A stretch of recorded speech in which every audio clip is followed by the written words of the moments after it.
Welcome back. Hope this video finds all of you in good health. Our topic today is Article 9 of UCPDC 600, that is the role of advising bank. Yes, you all know the term, the advising bank. We will try our best to know more about what exactly is the role of advising bank, what are its responsibility, and what are recourse of the advising bank. We are diving deep into a crucial part of international trade finance, the Uniform Customs and Practice for Documentary Credits, or UCP 600. Specifically, we're going to unpack Article 9, which deals with the advising of credits and amendments. This might sound a bit technical, but trust me, understanding this article is essential for anyone involved in letters of credit. So take a notebook and let's get started. First, let's set the stage. A letter of credit, or LC, is a promise from a bank to pay a seller, provided they present certain documents that comply with the LC's terms. The bank that issues this promise is called the issuing bank. The seller, who benefits from this promise, is the beneficiary. Now, how does the beneficiary find out about this letter of credit? That's where Article 9 comes in. The issuing bank doesn't usually send the LC directly to the beneficiary, especially if they're in different countries. Instead, they use a bank in the beneficiary's country to pass on the information. This bank is called the advising bank.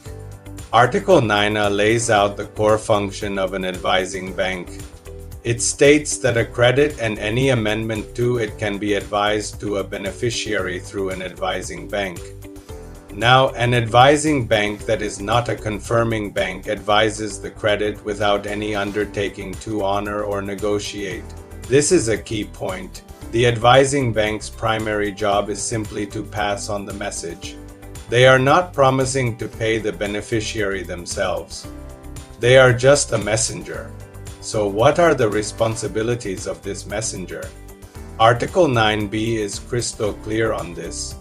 When an advising bank decides to advise a credit, it is signifying that it has satisfied itself as to the apparent authenticity of the credit or amendment it has received. Think of it like this. If you receive an important letter, you would want to be sure it's from the person it claims to be from. The advising bank does this check for the beneficiary. They'll check the signatures, the test keys, or use whatever secure systems they have in place with the issuing bank to make sure the LC is genuine. Let's look at an example. Imagine a clothing exporter in Vietnam, namely Vietnam Apparel, is selling a large shipment of shirts to a retailer in the USA called US Style Incorporation, in short form, US Style Inc. US Style Inc. asks its bank, Bank of New York, USA, to issue a letter of credit in favor of Vietnam Apparel. Bank of New York, USA is the issuing bank. Bank of New York, USA will not send the LC documents directly to Vietnam Apparel. Instead, they will send a secure SWIFT message, an MT-700, to a bank in Vietnam, let's call it Hanoi Bank, with which they have a RMA relationship. Hanoi Bank is now the advising bank.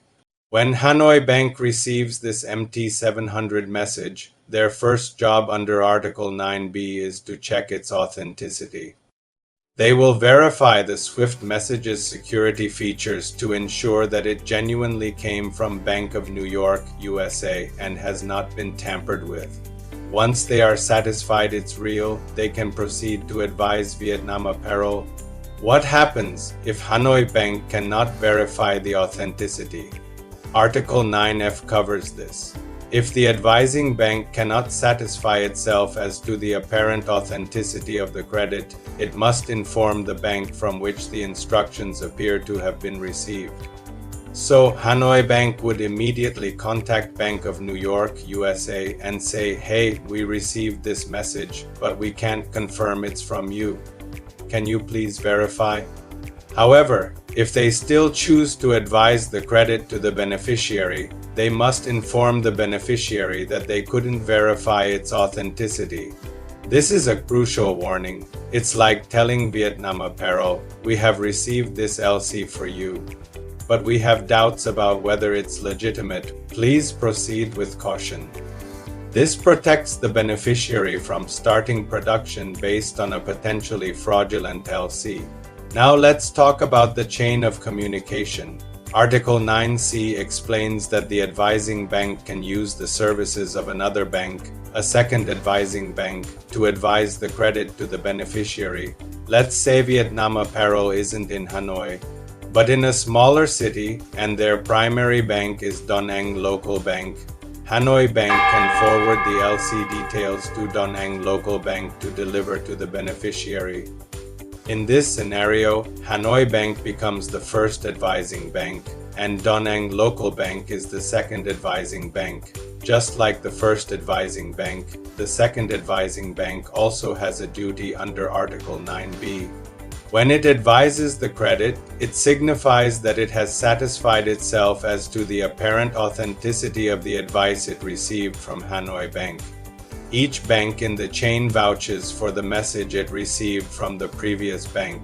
And of course, the same rule from Article 9F applies. If Da Nang Local Bank has doubts about the message from Hanoi Bank, it must inform Hanoi Bank. If it still advises the credit, it must tell Vietnam Apparel about its doubts. Article 9D brings up an important point about instructions. It says that a bank utilizing the services of an advising bank or second advising bank to advise a credit must use the same bank to advise any amendment thereto. This ensures consistency and clarity. If Bank of New York, USA, sends the original LC through Hanoi Bank, they must also send any changes or amendments through Hanoi Bank. They can't suddenly decide to use a different bank for an amendment, as this would cause confusion and potential delays for the beneficiary. It keeps the communication channel clean and straightforward. Let's imagine US Stylink needs to change the shipping deadline. They ask Bank of New York, USA to amend the LC. Bank of New York, USA must send this amendment notice through the original channel to Hanoi Bank, who will then forward it to Da Nang Local Bank, who finally informs Vietnam Apparel. This process ensures that Vietnam Apparel receives all information about their LC from a single trusted source. What happens if a bank is asked to advise a credit but decides not to do so? This is covered in Article 9E. An advising bank can choose not to advise a credit. Perhaps they don't have a relationship with the issuing bank, or they have concerns about the transaction. If they decide not to advise, they must inform the issuing bank without delay. They can't just ignore the request. They have to communicate their refusal back up the chain. So to recap the key takeaways from Article 9, first, the advising bank acts as a trusted messenger, not a paymaster. Their primary role is to relay the LC information. Second, a core responsibility is authentication. The advising bank must satisfy itself that the LC or amendment is genuine before passing it on. This is a critical protection for the beneficiary. Third, if authenticity cannot be established, the advising bank must inform the sender, and if it still advises the credit, it must warn the beneficiary. Fourth, the communication chain for amendments must be the same as the original credit to avoid confusion. And finally, a bank can refuse to advise a credit, but it must inform the issuing bank promptly. Now, let us examine whether the advising bank choose not to advise the credit because of other reasons than apparent authenticity.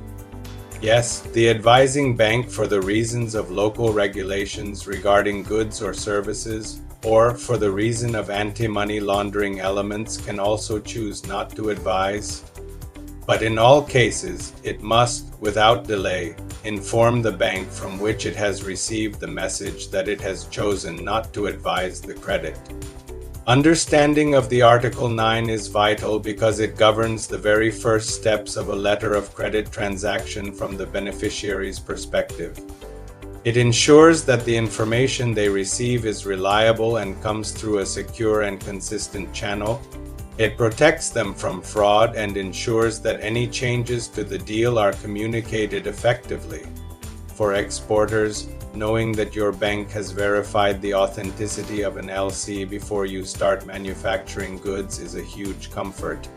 It's the foundation upon which the rest of the transaction is built. I hope this detailed breakdown of UCP 600 Article 9 has been helpful for you. It's a cornerstone of secure international trade. If you have any questions, please drop them in the comments below. I love reading them and will do my best to answer. Thanks so much for watching.